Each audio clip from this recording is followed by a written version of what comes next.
This is a demonstration of the unlocking action of the blocking bolt of a time lock made by Overmyer and Huston in 1876. What you're looking at here is actually what I suspect is a patent model. I don't believe it actually went into production. They had made two different models, and this is model number 1.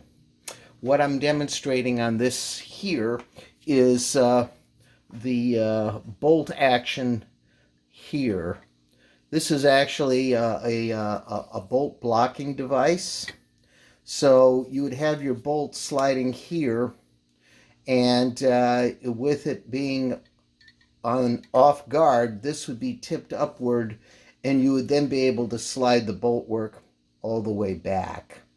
Most of the lock here is gone now. It's here, but I've just only set up this portion for demonstration. So normally up here would be a Waltham watch movement. What makes this particular lock very significant, it is the very first time lock to try using a pocket watch movement to make it work. It was not a success, which is why it never went into production. But basically the pocket watch will move this wheel here, and that is attached to a threaded bolt, which on it has a nut, and that nut is shaped with a tail and a pointer in the front here, and you can see numbers going all the way from 40 hours down to 0. So the way this is supposed to work is that as this would go down to 0, and I'll try to do it with a stick here, and you can see the pointer now moving downward, and you can now see it touching the release. As you are moving towards 0, this has a counterbalance on it, and it then tips backwards. There's a small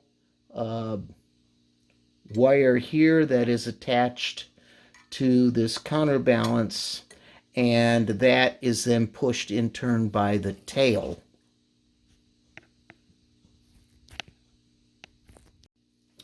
I've moved the lock now sideways so you can get a better look.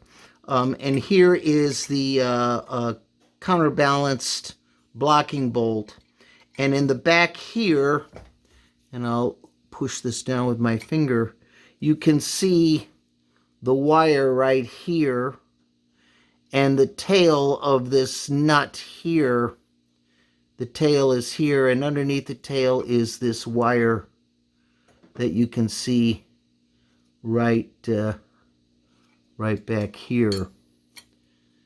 And so as the tail moves down this bolt here, it's what actually makes this thing move. And I can then just move this back up,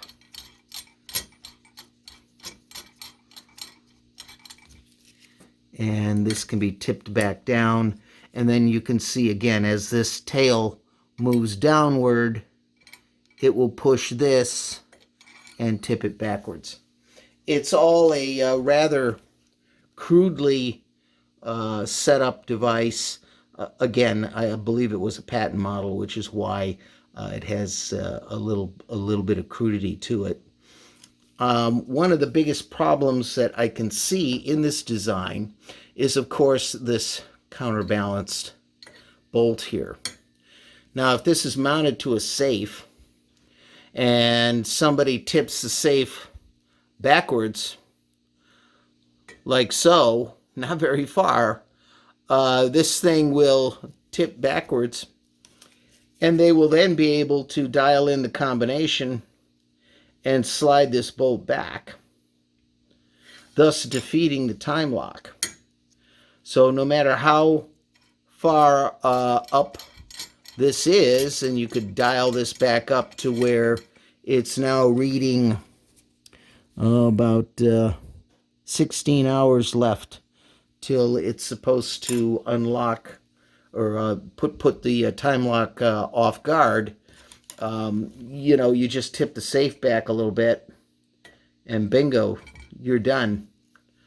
And in fact, tipping it forward doesn't engage it back again very well. And I looked over the patent drawings. I have seen no provision for trying to keep this from just allowing itself to be tipped backwards. There's no interlock system or anything like that, even on their model number 2. So another reason why I'm sure this never went into production.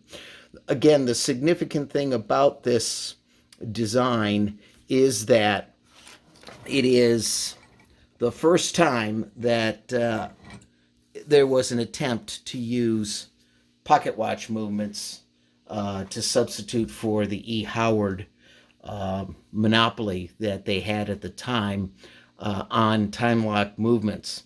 Now, that is not entirely true. It wasn't a monopoly. They had almost every time lock movement except for Sargent Greenleaf, which made their own in-house movements. And here we have the completed time lock. You can see up over here we have both of the Waltham movements along with this bolt blocking device here, as well as both of the indicator dials here and here. Now, I did look over the patent drawings for the model number 2, and it does appear that they do have some kind of a small leaf spring that looks like it may keep this from just tipping backwards. Of course, the problem with having something that resists it tipping backwards is the fact that you only have the power of a watch center hand, which would be the hour hand, driving a fairly large jack screw here. And then at the very end of its time, which would be at the 40-hour mark down here when it gets close to 0, you're expecting that to not only move this jack screw and the nut, but also to overcome this leaf spring and allow this thing to tip backwards. That is really, in a nutshell, the reason why this design failed. These pocket watch movements simply are not up to the task. This was in 1876, and Yale tried again with their model A through E to use, again, Waltham movements in 1888. And those models all were also failures. So all of these were produced. This was never produced, so this one is I suspect very much is a patent model. And the model number 2 differs in having a center drum here that is ribbed, actually toothed. And what it does is it engages with 2 gears here and here and allows both of these to be moved up and down simultaneously. Right now, one has to move this manually, each one. So there is that possibility of these things being misaligned, as actually they are now. This one is up here and this one is down here.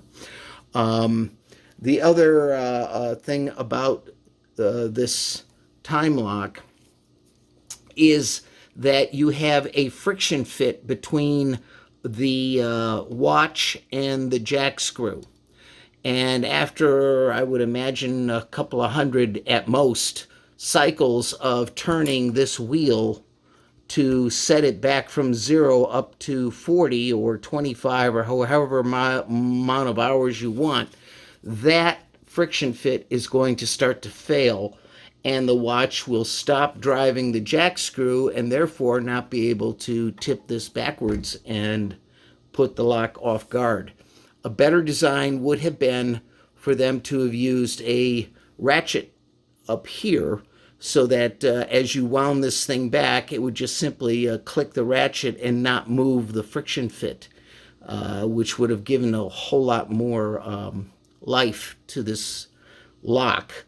I noticed in the patent drawings for their model number 2, there also was no provision for a ratchet rather than just a straight friction fit. But again, their model number 2, there's only one known to exist, and that is in the Mossman Collection. So you can look up the patents online and see the patent for their model number 1, which this is their patent model, and the number 2, which is in the Mossman Collection.